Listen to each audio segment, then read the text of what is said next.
نحمدہ ونصلی ونسلم علی رسولہ الکریم اما بعد فاعوذ باللہ من الشیطان الرجیم بسم اللہ الرحمن الرحیم۔ آج ہمارا 29واں سبق ہے جس کا نام ہے بیت اللہ پر پہلی دفعہ دشمنوں کا قبضہ۔ یہ تھوڑا لمبا موضوع ہے، اس کے اوپر 3 سبقوں میں ہم اس کو مکمل طور پہ پڑھیں گے۔ اس میں 2 اور سبق بھی اسی موضوع پر ہیں۔ آج اس کا پہلا حصہ ہے اور ابتدا ہم قرآن کریم کی آیت سے کریں گے۔ سورہ بنی اسرائیل میں اللہ سبحانہ وتعالیٰ ارشاد فرماتے ہیں وَقَضَيْنَا إِلَى بَنِي إِسْرَائِيلَ فِي الْكِتَابِ لَتُفْسِدُنَّ فِي الْأَرْضِ مَرَّتَيْنِ وَلَتَعْلُنَّ عُلُوًّا كَبِيرًا فَإِذَا جَاءَ وَعْدُ أُولَاهُمَا بَعَثْنَا عَلَيْكُمْ عِبَادًا لَّنَا أُولِي بَأْسٍ شَدِيدٍ فَجَاسُوا خِلَالَ الدِّيَارِ وَكَانَ وَعْدًا مَّفْعُولًا ثُمَّ رَدَدْنَا لَكُمُ الْكَرَّةَ عَلَيْهِمْ وَأَمْدَدْنَاكُم بِأَمْوَالٍ وَبَنِينَ وَجَعَلْنَاكُمْ أَكْثَرَ نَفِيرًا إِنْ أَحْسَنتُمْ أَحْسَنتُمْ لِأَنفُسِكُمْ وَإِنْ أَسَأْتُمْ فَلَهَا فَإِذَا جَاءَ وَعْدُ الْآخِرَةِ لِيَسُوءُوا وُجُوهَكُمْ وَلِيَدْخُلُوا الْمَسْجِدَ كَمَا دَخَلُوهُ أَوَّلَ مَرَّةٍ وَلِيُتَبِّرُوا مَا عَلَوْا تَتْبِيرًا عَسَىٰ رَبُّكُمْ أَن يَرْحَمَكُمْ وَإِنْ عُدتُّمْ عُدْنَا صدق اللہ مولانا العظیم۔ تو اس ان آیات مبارکہ میں بنی اسرائیل کے جو مسجد ہے اس کی 2 دفعہ تباہی کا ذکر ہے، اور اس میں سے پہلی دفعہ کے بارے میں اللہ تعالیٰ نے ارشاد فرمایا کہ جب پہلی دفعہ انہوں نے سرکشی کی، نافرمانی کی، تو ہم نے اپنی پہلی دفعہ ان کے اوپر تباہی بھیجی، اور ہم نے جو ہے یہ بات ان کی کتاب میں بھی لکھی ہوئی تھی کہ ان کو پہلے سے حکم تھا، بتایا گیا تھا کہ تم 2 دفعہ جو ہے تم برائی کرو گے، اور 2 دفعہ جب بھی تم برائی کرو گے تو اللہ کی طرف سے تم پہ عذاب آئے گا۔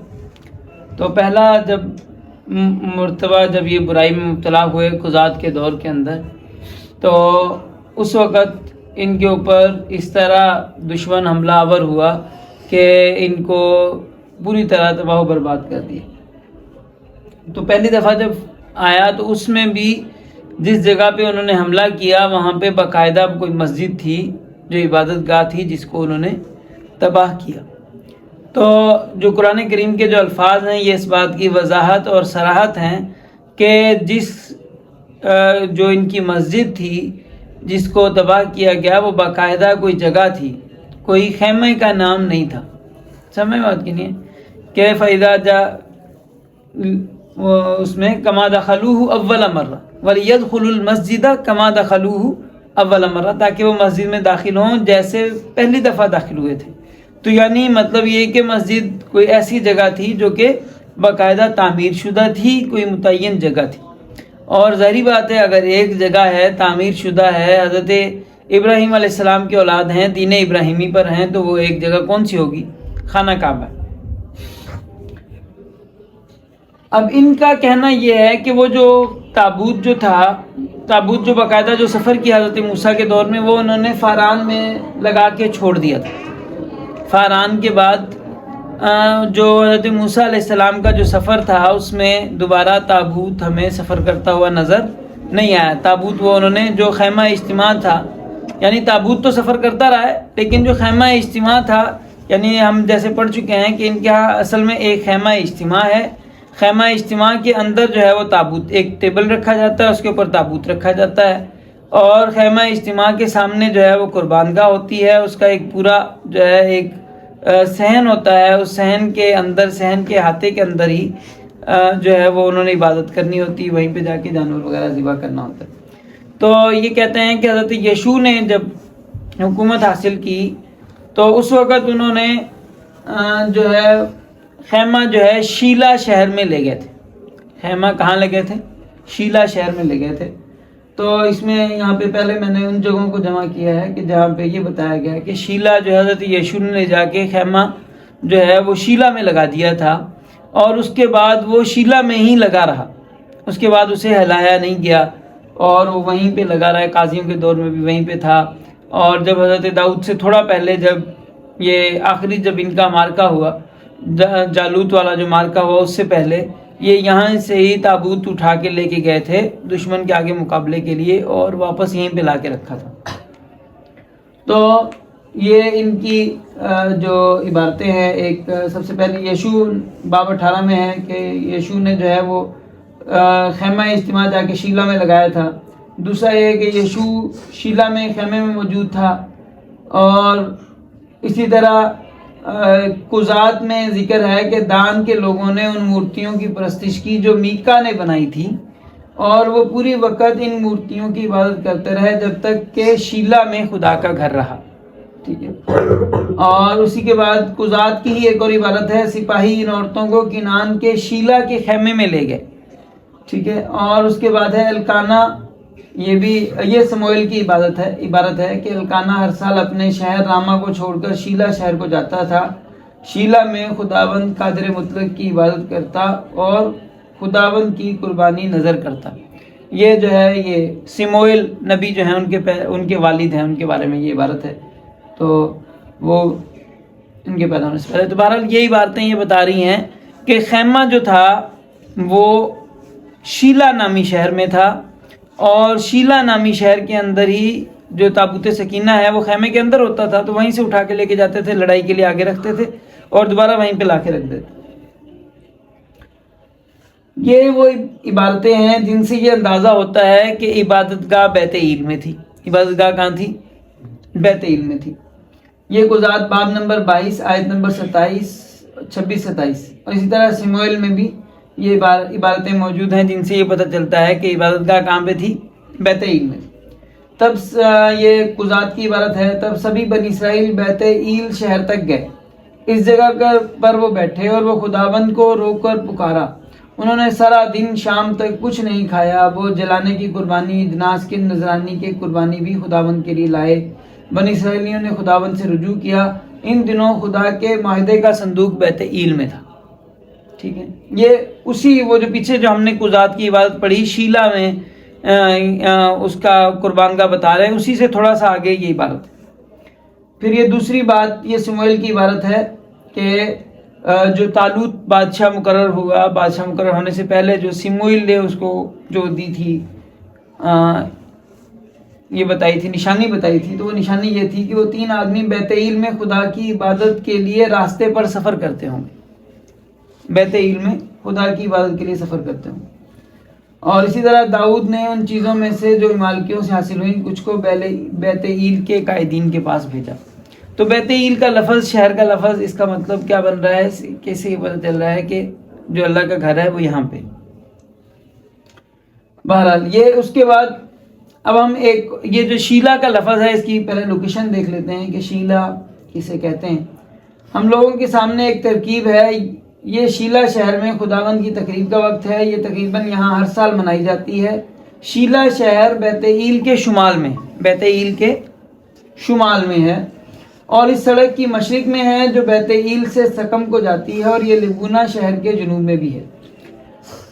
یہاں پہ شیلا شہر کو بیت ایل سے شمال میں بتایا گیا، اور بظاہر ان کا بتانے والوں کا مقصد یہاں پہ یروشلم طے کرنا ہوگا کہ یروشلم کو جو ہے بیت ایل سے شمال میں طے کیا گیا ہے. لیکن پھر اس کے بعد وہاں پہ ان کا حساب سارا فٹ نہیں ہے، تو یروشلم ایک الگ سے شہر مان لیا، اور بیت ایل کو یہ جو یہ شیلا ہے اس کا جو ہے یہ کہتے ہیں تلے شیلا کے نام سے جو ہے ایک ٹیلا ہے، وہاں پہ ہمیں اس کے آثار دریافت ہو گئے ہیں، اور وہاں پہ یہ شہر تھا جہاں پہ خیمہ لگا رہا بہت صدیوں تک. اسے تلے شیلوا کہتے ہیں. تو اب آگے جو ہے ہم حضرت داؤد علیہ السلام کی کہانی ہے، اس کے بعد ان تینوں لفظوں کے اوپر بات کریں گے. بلکہ یہاں پہ اتنی بات سمجھ لیں کہ شیلا کا معنی بھی ہے سلامتی کا معنی. شیلا کے معنی کیا ہے؟ شیلا بھی صلاح سے نکلا ہے، اور سلامتی کے معنی ہے یعنی ایسی جگہ جہاں خون خرابہ نہیں ہوتا. اور یروشلم کے معنی بھی سلام، اصل میں یروسلام اس طرح کا کوئی لفظ ہے جو عبرانی زبان کے اندر، یعنی اس کا مطلب بھی کیا ہے؟ سلامتی کی جگہ جہاں پہ یعنی خون خرابہ منع ہے. اور اب بیت ایل کا معنی اللہ کا گھر. تو یہ اور اسی طرح بیت اللحم جو لفظ استعمال ہوا ہے گوشت کا گھر، اور وہ ہم تاریخی طور پہ ہیمیری کتابوں کے حوالے سے جان چکے ہیں کہ بیت اللحم کون سا ہے؟ وہ مکہ ہے، کیونکہ وہاں پہ گوشت کھانے سے پیٹ نہیں دکھتا. حضرت اسماعیل علیہ السلام کی جو اہلیہ تھی ان کو حضرت ابراہیم نے دعا دی تھی کہ تو جو ہے اللہ تیرے لیے گوشت میں برکت دے. باقی جگہوں پہ گوشت صرف کھائیں گے تو آپ کا پیٹ دکھے گا، اس کے ساتھ کچھ اور نہ کھائیں، خالی گوشت اور پانی کھائیں تو آپ کا پیٹ درد کرے گا۔ صرف مکہ کی یہ خصوصیت ہے کہ وہاں پہ آپ پانی اور گوشت صرف کھاتے رہیں، آپ کو درد نہیں ہوگا، پیٹ نہیں دکھے گا، تو اس وجہ سے اس جگہ کا نام بیت اللحم رکھا گیا۔ یہیں پہ پھر ان کے جو من و سلوہ وغیرہ جو اترا تھا وہ بھی اسی جگہ پہ اترا تھا، اور پھر وہ اگرچہ من و سلوہ وہ ان کے ساتھ سفر میں چلتا رہا، لیکن جو اس کی ابتدا ہوئی وہ اسی جگہ سے ہوئی۔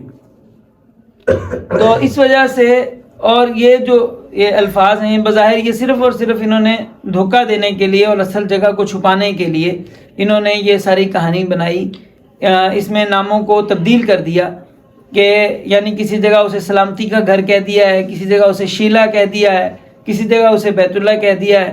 تو بنیادی طور پہ یہ تینوں، کیونکہ عبرانی زبان میں یعنی آپ سمجھ لیں کہ سامی زبانوں کا اصول ہے کہ نام جہاں پہ رکھتے ہیں تو اس نام کے اندر جو ہے اس کی دلیل موجود ہوتی ہے، جو بھی نام رکھتے ہیں نام کے معنی اس کے اندر پائے جا رہے ہوتے ہیں، اس وجہ سے وہ نام رکھتے ہیں، یعنی صرف نام نہیں ہوتا، نام کے اندر اس کی تعریف بھی ہوتی ہے۔ تو یہ چاروں الفاظ کے جو معنی کی جو تعبیر ہے، وہ چاروں کی تعبیر جو ہے وہ مکہ کے اندر پائی جاتی ہے، اور یہ کہہ رہے ہیں کہ وہاں پہ اس وقت تک حضرت داؤد علیہ السلام کے دور تک کوئی باقاعدہ اللہ کا گھر ہم نے بنایا ہی نہیں تھا، وہ تو خیمے میں تھا، خیمہ ہی تھا، اٹھا کے جہاں مرضی لے جاتے، وہ لگا رہ گیا کئی سالوں تک، صدیاں لگا رہا وہاں پہ شیلا میں۔ تو یہ بہرحال جو ہے اس میں بھی یہ جب اس میں حضرت یشوع کے اس میں ذکر کیا ہے تو اس میں انہوں نے کہا خیمہ اجتماع نصب کیا، تو بہرحال لیکن یہ کہ وہ فاران میں چھوڑ کے آئے تھے، اسی جگہ وہی جگہ شیلا بن گئی، اسی کو شیلا کہنے لگ گئے، اور اسی کے اندر انہوں نے جو ہے اسی کا یروشلم بنا دیا اس کو۔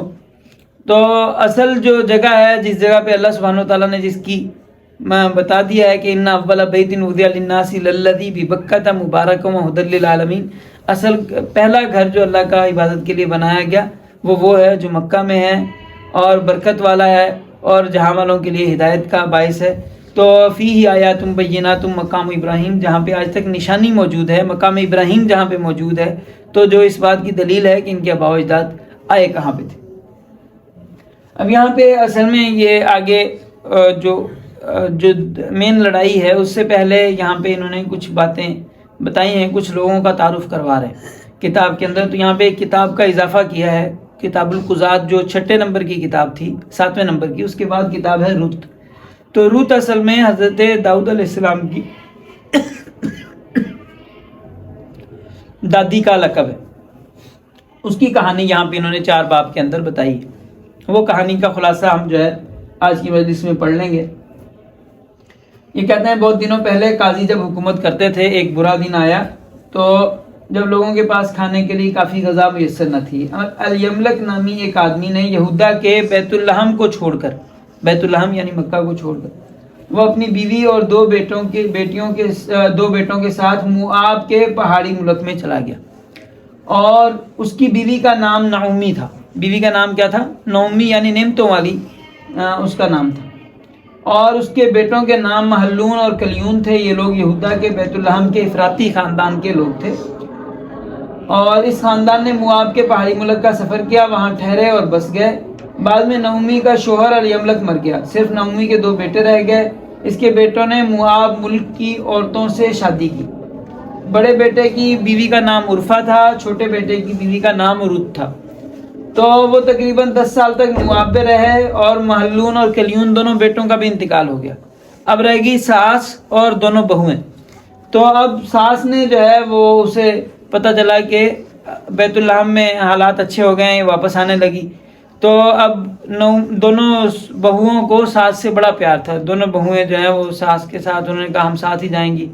تو ساس نے کہا کہ دیکھو میری عمر اتنی ہو گئی ہے، اب اگر میں مثلا شادی بھی کروں جاتے ہی میرے بچہ ہو جائے تو بھی میں تمہاری جو ہے کسی اس سے شادی نہیں کر سکتی۔ تو وہ جو میرا بیٹا پھر بھی پیدا ہوگا، حالانکہ ابھی میرے یعنی شادی ہونے کا امکان ہی نہیں ہے، تو پھر بھی اگر میرے بیٹا پیدا ہو جائے تو بھی وہ بڑا ہو کے تمہارے ساتھ شادی نہیں کر سکتا، تو تمہیں میں کس رشتے سے ساتھ لے کے جاؤں؟ تم یہاں پہ اپنے یہاں کے لوگوں کے ساتھ دوسری شادیاں کر لو تاکہ تم اپنی زندگی گزارو۔ تو جو ہے جو بڑی بہو تھی وہ رک گئی عرفہ، لیکن رت جو تھی اس نے کہا نہیں میں تو تیری ہی خدمت کروں گی، تیرے ساتھ ہی جاؤں گی۔ تو یہ جو ہے یعنی نعومی وہاں پہ موآب میں گئی تھی، صرف اور صرف رت کو لینے گئی تھی، اپنا بندہ بھی وہاں پہ چھوڑ آئی اور اپنے دونوں بیٹے بھی وہاں پہ چھوڑ آئی۔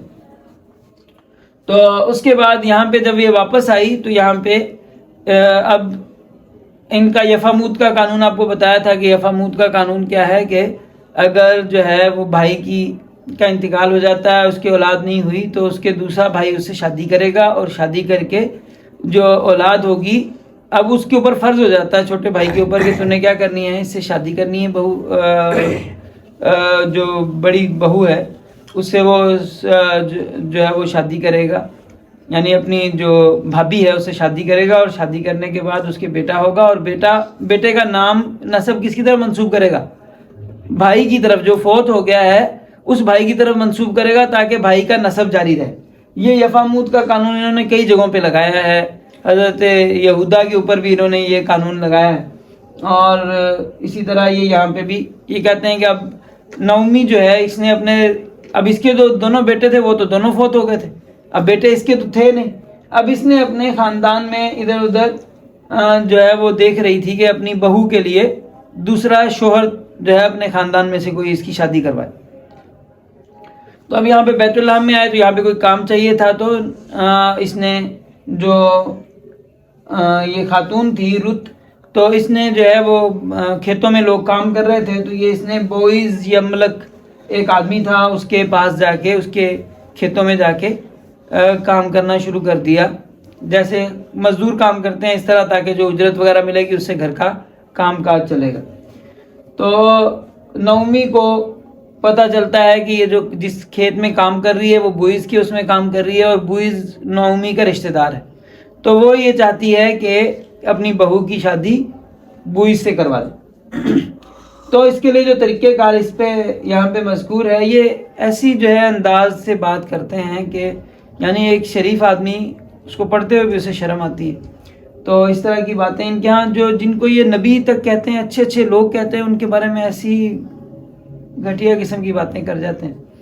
تو اب اس میں رت کی ساس نے جو ہے نعومی نے اسے کہا کہ تو جو ہے شاید مجھے تیرے لیے شوہر مل جائے، تو بوئز صحیح آدمی ہے، بوئز ہمارا قریبی رشتہ دار ہے، تم نے اس کی خادماؤں کے ساتھ کام کیا ہے، آج رات وہ کھلیان میں کام کر رہا ہوگا، جاؤ نہاؤ، اپنے آپ کو معطر کرو، اچھا لباس پہنو اور کھلیان میں جاؤ، لیکن اپنے آپ کو بوئز کو نہ دکھانا جب تک وہ رات کو کھانا نہ کھا لے، کھانا کھانے کے بعد وہ آرام کے لیے لیٹے گا، دیکھتی رہنا تاکہ تم جان سکو کہ وہ کہاں لیٹا ہے، تب وہاں جانا اور اس کے پیر کے لباس کو اٹھانا اور وہاں بوئز کے ساتھ سو جانا، وہ بتائے گا کہ تمہیں شادی کے لیے بوئز کے لیے کیا کرنا پڑے گا۔ یعنی یہ عورت خود جا کے کھیت میں وہاں پہ اس کے پاس لیٹ گئی، اور تاکہ جو ہے وہ شادی کے لیے تیار ہو جائے۔ تو بہرحال اس نے کہا کہ وہ شریف آدمی تھا، نیک آدمی تھا، اس نے کہا کہ بھئی میں آپ سے ایسے شادی نہیں کر سکتا، آپ سے زیادہ میرے سے زیادہ قریبی رشتہ دار تمہارا موجود ہے، پہلے میں اس سے پوچھوں گا، وہ اگر تم سے شادی کرنا چاہتا ہے تو اس سے تمہاری شادی کراؤں گا، اور اگر وہ اپنا حق جو ہے وہ چھوڑے گا تو پھر میں تم سے شادی کر لوں گا۔ تو بوئز جو ہے وہ دوسرے دن جو ہے بوئز پھاٹک کے پاس جا کے بیٹھ گیا، جب قریبی رشتہ دار آیا تو اس نے اسے لوگوں کے سامنے کہا کہ دیکھو وہ اس کی نعومی جو ہے وہ آئی ہے اور وہ اپنے جو شوہر کی جو زمین ہے وہ بیچ رہی ہے، تو سب سے زیادہ قریبی رشتہ دار تو ہے، تو تو اس کی زمین لینے کا حقدار ہے، تو تو بتا تو زمین لیتا ہے؟ اس نے کہا میں زمین لیتا ہوں۔ تو اس نے کہا زمین لے گا تو اس کے ساتھ اس کی بہو بھی لینی پڑے گی، اس کے ساتھ بھی شادی کرنی پڑے گی، کیونکہ وہ یفاموت کی وجہ سے وہ ہماری ذمہ داری ہے۔ تو اس نے کہا کہ نہیں، میں جب اس نے زمین لینے کے لیے تیار تھا، لیکن جب رت کا نام لیا تو اس نے کہا کہ میں رت سے شادی نہیں کرنا چاہتا، اور لہٰذا میں جو ہے یفاموت کے قانون پہ عمل نہیں کرنا چاہتا، تو البتہ یہ کہ میں اپنا حق تمہیں دیتا ہوں، میرے بعد تم حقدار ہو، تو تم جو ہے وہ زمین بھی خرید لو اور تم رت سے شادی بھی کر لو۔ تو اس نے کہا کہ پھر جو ہے تو میرا پیغام جا کے میرا پہنچا۔ اس نے کہا کہ پیغام بھی تو خود لے جا، اور اس نے پیغام کے لیے اپنا جوتا اتار کے دیا۔ بنی اسرائیل میں یعنی وہ کہتے ہیں کہ پیغام پہنچانے کا طریقہ کار یہ تھا کہ کوئی آدمی جوتا اتار کے اپنا دے دیتا تھا دوسرے کو، کہ وہ اس کی نشانی ہوتی تھی کہ اس نے یہ مجھے حق دے دیا ہے اپنا۔ تو اب یہ جوتا لے کے گیا اور لے جا کے نعومی سے کہا کہ اپنی بہو کی میرے سے شادی کر دے۔ تو پھر اس نے جو ہے موابی رت کو بھی اپنی بیوی بنانے کے لیے خرید لیا، تاکہ اس مردہ کے نام کو اس کی میراث میں قائم کروں اور اس مردہ کا نام اس کے بھائیوں اور اس کے مکان کے دروازے سے مٹ نہ جائے، تم آج کے دن گواہ ہو۔ یہ لوگوں کے سامنے اس نے معاہدہ کر کے رت سے شادی کی۔ اور پھر رت سے شادی کی اور اس کے بعد اس کا انتقال ہو گیا.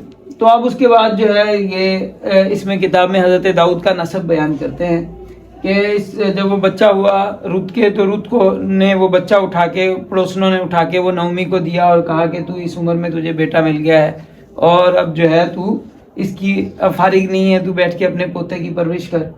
تو اب یہاں پہ اس کا نسب بیان کرتے ہیں کہ نعومی کے لیے بیٹا پیدا ہوا، سو انہوں نے اس کا نام عبید رکھا. وہ یسی کا باپ تھا، جو یسی داؤد کا باپ تھا. فارس کا نسب نامہ یہ ہے، فارس یہودا کی اولاد تھا. تو فارس کا نسب نامہ یہ ہے، فارس سے حسرون پیدا ہوا، حسرون سے رام پیدا ہوا، رام سے امنداب پیدا ہوا، امنداب سے نحسون پیدا ہوا، نحسون سے سلمون پیدا ہوا، سلمون سے بوئز پیدا ہوا، بوئز سے عبید پیدا ہوا، عبید سے یسی پیدا ہوا، یسی سے داؤد پیدا ہوا. ٹھیک ہے. تو اب یہاں پہ نسب کے اندر انہوں نے وہ الیملک فیملی پھر بیچ میں رہ گئی.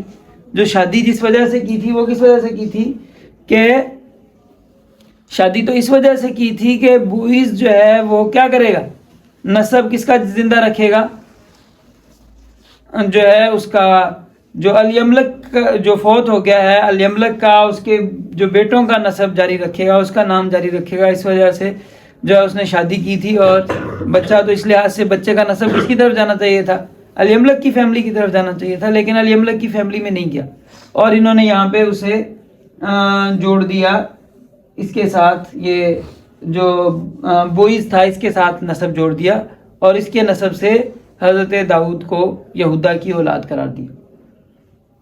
اب یہاں پہ جو ہے سب سے پہلے تو یہودیوں نے، یہ تو یہودیوں کی ساری خرافات ہیں، انہوں نے بہت ساری چیزیں جو ہے اس میں ایڈ کی ہیں.